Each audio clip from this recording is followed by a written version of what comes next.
Yeah, just start by saying how much respect I have for that football team, their football team. They competed to the very end. I thought Dunn was a competitor, gritty, tough. They came here to try to win the game. I respect that. I respect the way they played. Two was in the game to the very end, so that was a kind of competitive stamina and fire that we needed to compete against. Really happy with our twos at the end of the game to keep them out of the end zone. It's just the 2 out of 3 games we've had a fourth quarter shutout. Really happy with our two offense. They went down and scored a touchdown. So with that, I'll see what questions you guys have. Coach, just 48 offensive plays from scrimmage. The flow of this game, just with how they were moving the ball with a 10-minute drive to start, how much did it kind of maybe throw the rhythm of what you wanted to do all the time? Well, I think the 48 plays because we went right down and scored. We had 3 possessions and we scored on 3 possessions, right? So it's they did a great job in that they used up 10 minutes on that first drive.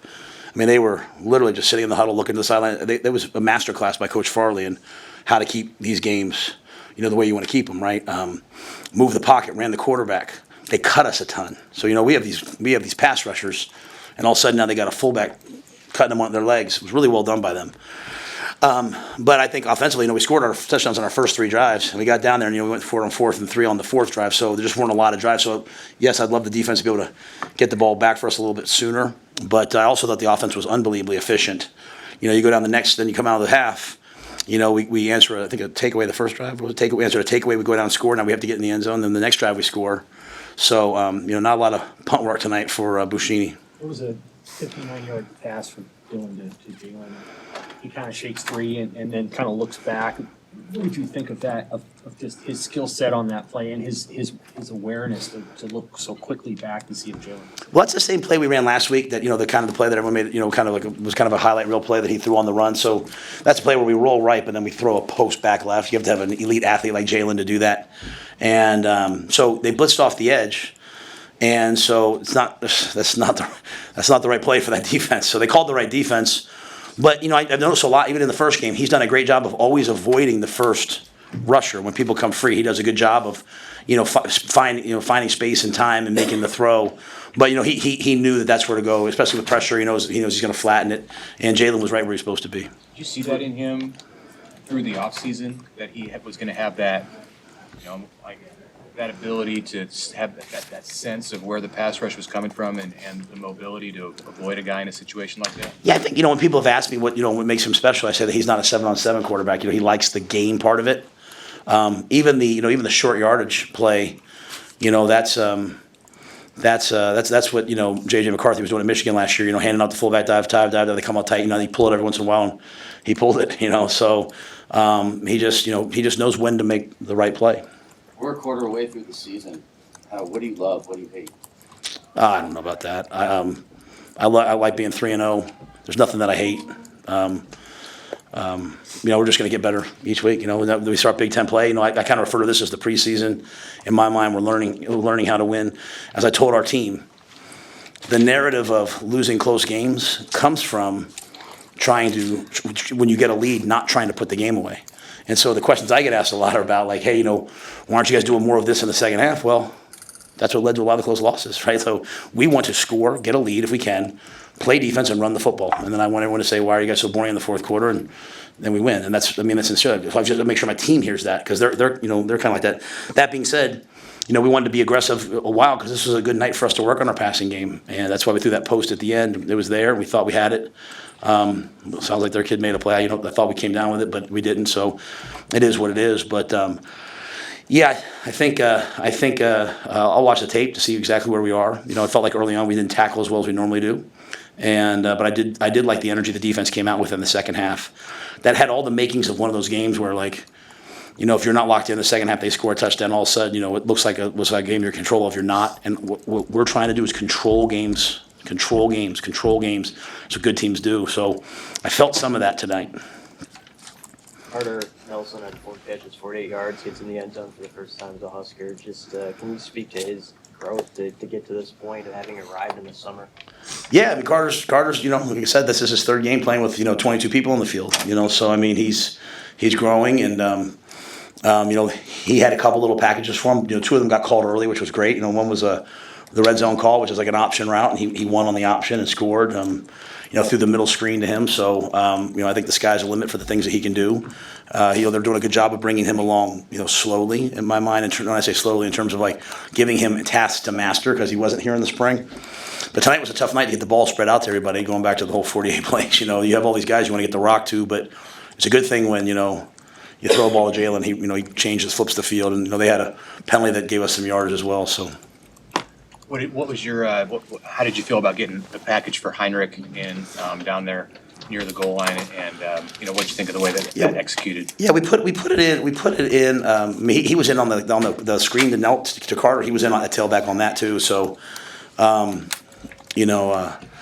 I think there's a lot of things that we want Heinrich to be able to do, and he does. Every time he goes in, we don't want him just to be like, a wildcat quarterback, right? I thought what I was really pleased with Heinrich was when he got in at quarterback. The way he managed that third down, find the check down was awesome, and they were bringing a lot of zero blitz. He checked, they checked, he reloaded it on the long touchdown run. But yeah, we'd like to get a little bit more out of the quarterback run part of it. But I'll be honest with you, Mitch, one thing I've learned, every time we put a quarterback run on tape, another team has to practice it.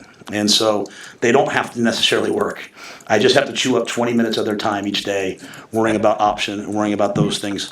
Because we can run all the options with Heinrich. We can get under center still and run belly G options, right? We can do all that. And so I need them practicing that because that's one less time that they're practicing the other stuff that we're doing. What did Emmett show you this week in practice that got him an earlier chance, and then did he take another step in the game with his big plays? Yeah, we wanted Emmett to be the third down back this week. We felt like he would do a good job of the protections and getting out and catching the football. We're trying to diversify some of the roles. We didn't have a ton of third downs. We were kind of not necessarily needing the third downs. And then that run at the end was great. One thing about Emmett that's happened, last year and this year is he's kind of like been a closer in some games, right? Whether it was Northwestern last year or Purdue, or I can't remember if the games started to run together for me. But even, Maryland, Wisconsin, he had long runs that put us in position to at least try to win those games. And so he's a guy that comes in the fourth quarter, a change of pace, makes people miss. And that was a big-time run for us. Micah was out, and I don't think Jamari played. What was their status tonight? Yeah, Jamari just is still sore from last week. So we got him ready to play. He was warmed up. And, we were going to start Cam, so he was kind of questionable, and then kind of got out there and just didn't have the same pop. I just was worried that if I played him, he might get hurt. And so we feel good about James and Keona. He just didn't have the burst that we thought he would. He was trending, practiced a little bit on Tuesday, practiced a little bit, I think it was Wednesday or Thursday. So I thought he'd be able to go. And if he needed to, he probably would have gone. But this was a unique week in that it was a short week as well. We're in Big Ten play on Friday. So being able to save him, not need him, was probably important. And then, Mike, I'll probably address that later. It's just coach's decision. He's still with us. He just didn't play tonight. How prepared is this team now for Big Ten play, and how nice has it been to have the 3 home games and just to kind of build your team here in Lincoln versus on the road? Yeah, I think one of the key things, Sean, is getting a lot of guys in the game. Even at the end, you have Maverick Noonan, you have Ishmael Smith Flores, you have Amari Sanders, you have all these guys out there playing meaningful minutes. You had your whole second line playing meaningful minutes, and so that to me, that's been really good. That with 2 of the 3 games, we've been able to get the 2s and some of the 3s into the game.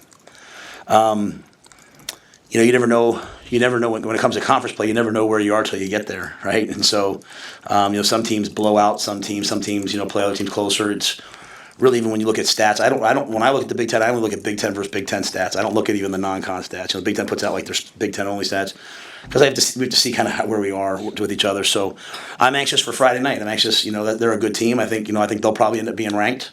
Hopefully we stay ranked. And I don't know the last time 2 ranked teams played each other. I think they were 26 last week in the AP poll.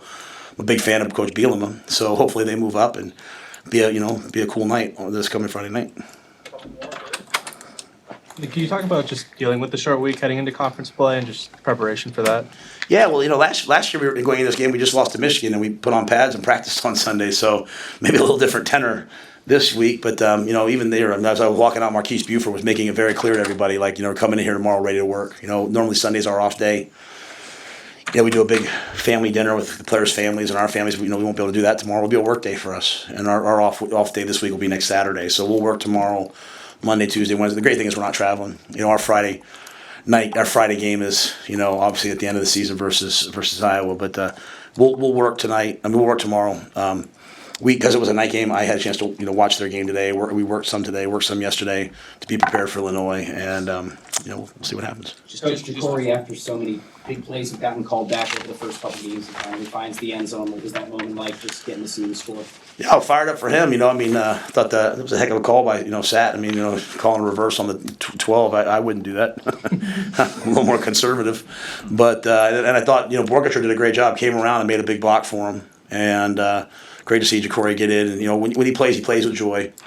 And it was great, great to see the review kind of go our way. That was a big call, when he, they had called him down the field, and then, they ruled that he was behind the line. I appreciate the Big Ten for changing that one. So, Ja'Cory's a weapon. He had that deep over that we hit early on. So keep trying to find ways to get him the ball. The interception by Dylan, obviously challenged it. What'd you think of that play?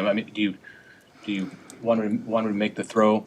That's the right throw. Yeah, that's 100% the right throw. It's quarters, safety triggers. We try to throw the out route to Thomas. He triggers it. You throw the post. That's 1-on-1. The thing with Dylan is you're going to play NFL football with him. Like if he's going to throw the ball to a spot and he's expecting his guys to go make a play on the ball, and I thought Jalen made the play on the ball, so I'm not in any way throwing Jalen on the bus. Looks like their kid made a play. But if we don't put those things on tape, then we'll throw the post first quarters. It's going to be a long year. We had that conversation. I think Sam had asked it the other day about Iowa and all this. You have to hit those posts, and their kid made a nice play. I challenged it because I learned last year. We had 3 or 4 plays that the next day, hey, the replay was wrong, and so what I learned was you can challenge the replay. So as I looked at it up on the screen, it looked like Jalen came down with the ball, so I was at least going to challenge it. I didn't need the timeout; it wasn't a wasted timeout. They told me that, hey, they've already cleared it, but I was told last year you can still challenge it. And you should still challenge it if you think it's wrong. So I challenged it and didn't win. All right. All right. See you guys.